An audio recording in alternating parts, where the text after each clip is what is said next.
Hello, this is Charlie. I'm a former University of Vermont debater and an instructor with Speak, and I'm happy to provide this brief presentation on debating the media.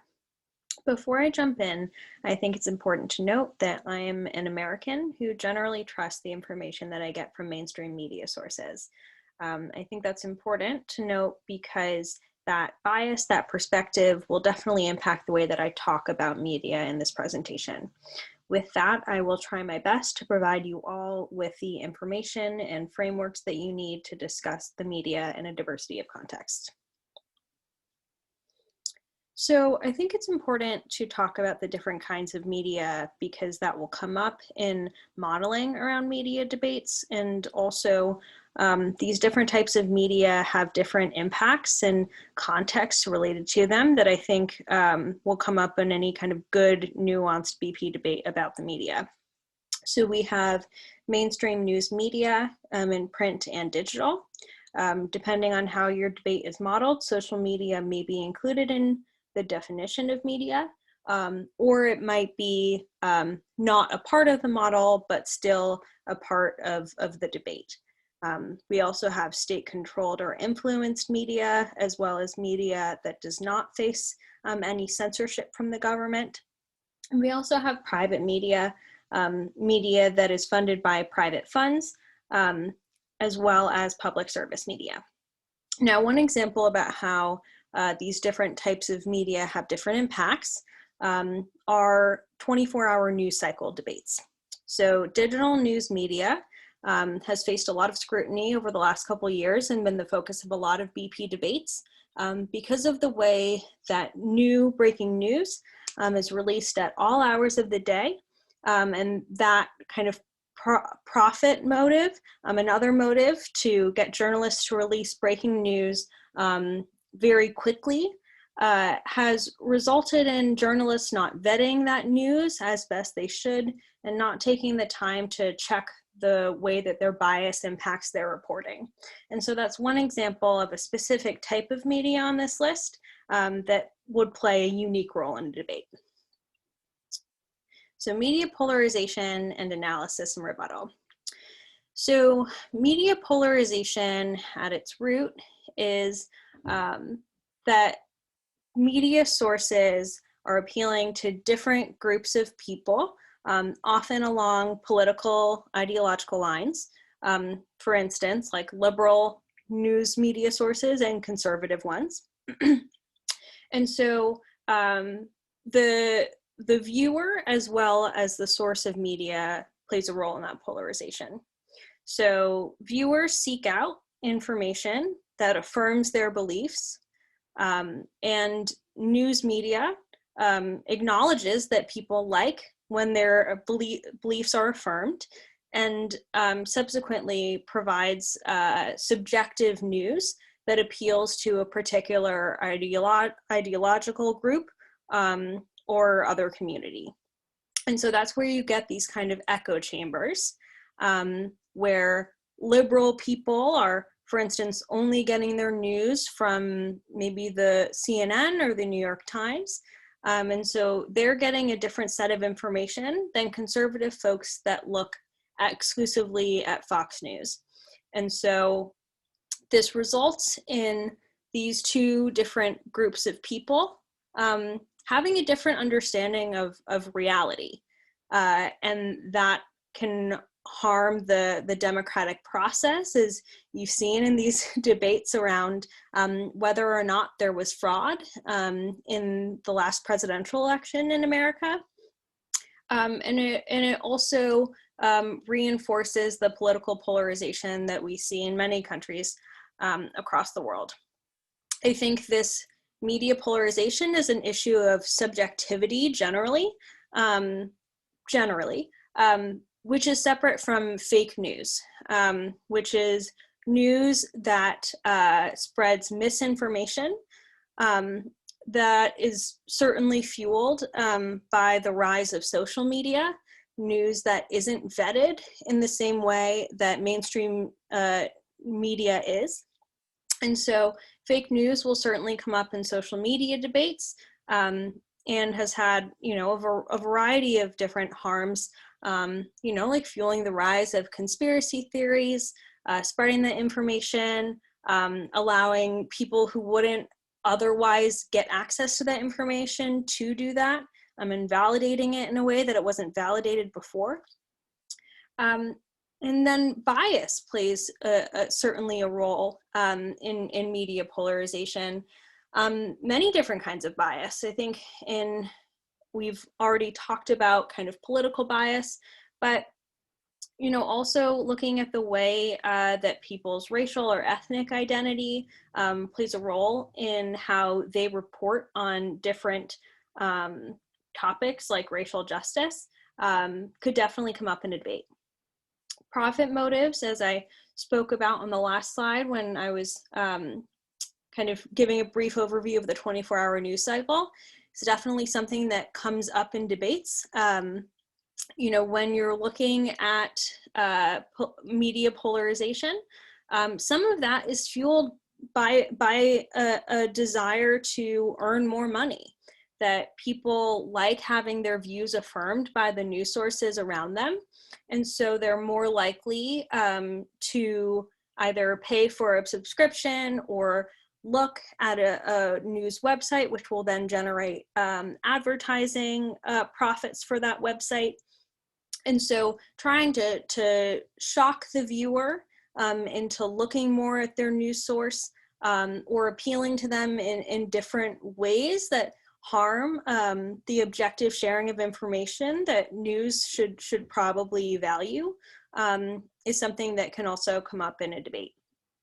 Now, looking at kind of the other side, like what either mitigates the harms of media polarization or prevents media polarization from happening. So we have journalistic integrity.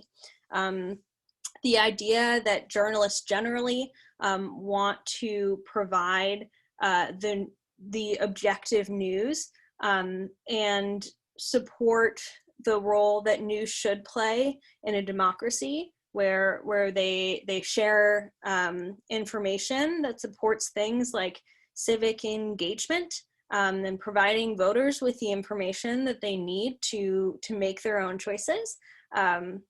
We have other internal checks and deterrents. So in mainstream media, you have vetting processes. You have people who may get fired or otherwise disciplined when they share media or produce media, write it, that does not fall in line with the kind of standards of truth or objectivity that media source has. And then in some ways you have market forces. So I think you could argue in debate that if people are generally seeing that the news, that a news source is sharing information that isn't objective or you know, falls into this media polarization bucket or fake news bucket, that they might go elsewhere to get news that they feel is more accurate or more representative of the reality of the situation. So that's just a quick overview of media polarization and kind of the different ways that you can debate or rebut points on media polarization.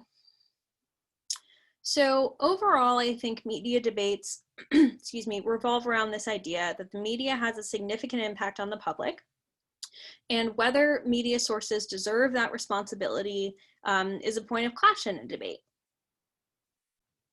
So with that, let's look at some impacts that could come up in a media debate.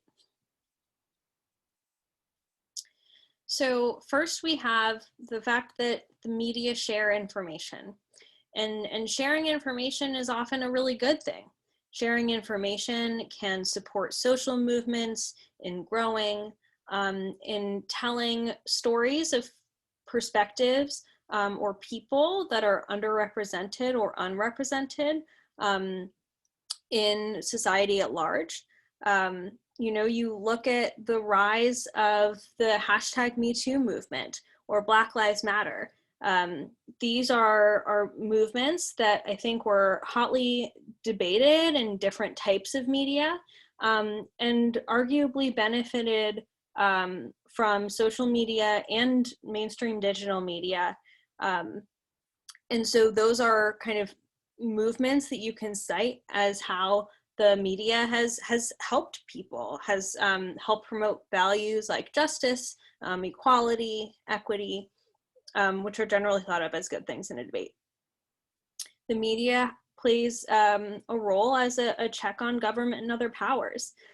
People know, with free media that isn't restricted by the state or controlled by the state, that if elected officials do things that are wrong or harm people, that the media, which is relatively powerful, can share information about that. That might get them out of office. That's one example of how the media can check the power of a government or a corporation, and encourage them to behave in a way that the public would want them to behave.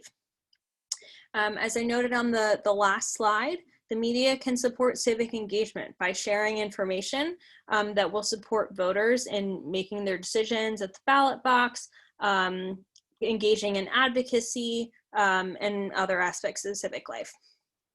So things to keep in mind when you're debating the impact of media. So is more information always good? So we were talking before about how information sharing that the media does can support social movements and shine light on underrepresented perspectives. Well, it can also share information that maybe could detract from them. So it could share biased information or disinformation. And so trying to keep in mind that more information isn't always good, and that can help rebut points about this kind of information sharing, that there are definitely other sides to it. Who is telling those stories and how are those stories told? As I noted at the beginning of this presentation, I definitely have a bias as a liberal American that impacts the way that I talk about media.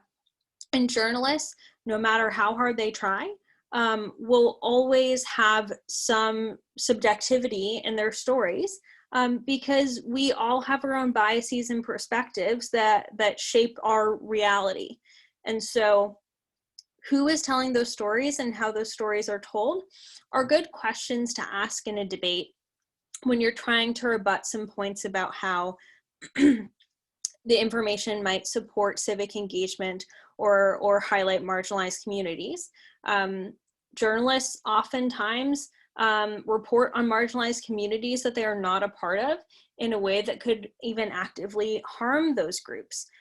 You see some debates about how there are like tragic stories or photos that are shared in the media, potentially without folks' permission, that could be really traumatizing to those people or re-traumatize folks that are reading that media and have experienced similar traumas.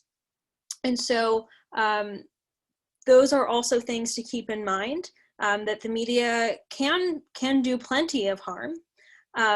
It's really just the debate of media comes down to how media sources are using the power that they have and whether or not they have really earned the responsibility that they have of shaping people's worldview in the way that they do. So that's all I have for you folks for today. Thank you for listening, and best of luck in your next debate.